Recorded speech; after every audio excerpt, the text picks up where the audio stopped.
In today's video, I'm going to teach you how to enable Copilot in Microsoft Edge and set up Copilot mode. Let's start by making sure your browser is up to date because Copilot features rely on the latest version of Microsoft Edge. Open Edge and click the three dots in the top right corner to open the menu. Choose Settings, then go to Help and Feedback and select About Microsoft Edge. Edge will automatically check for updates and start downloading if a newer version is available. When it's done, relaunch the browser. If you don't see an update prompt, you're likely already on the latest build. Next, sign in with your personal Microsoft account to unlock all features and sync your settings. In the top right corner of Edge, click the profile icon and follow the prompts to sign in. This ties Copilot to your profile so it can save preferences and work consistently across your devices. Now let's enable the Copilot button so it's always within reach. Click the three dots again, open Settings, and in the left sidebar, choose Sidebar. Select Copilot, then turn on Show Copilot button on the toolbar.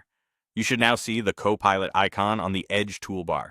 Clicking it opens the Copilot panel, where you can ask questions, draft content, or get help while you browse.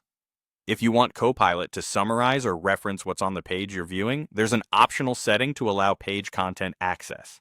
In that same Copilot settings area, toggle on Allow Microsoft to access page content. With this enabled, Copilot can provide contextual answers, such as summarizing an article, extracting key points from a PDF, or explaining a video's topic.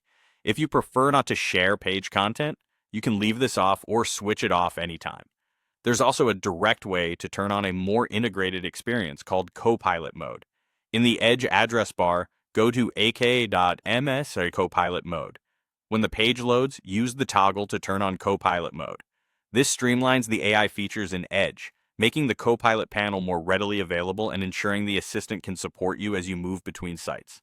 To recap, update Edge, sign in with your Microsoft account, enable the Copilot button in the sidebar settings, optionally allow page content access for smarter summaries, and, if you like, turn on Copilot mode using the direct link. If Copilot doesn't appear, double-check you're signed in and fully updated, then restart Edge. You're now set to browse with built-in AI assistance.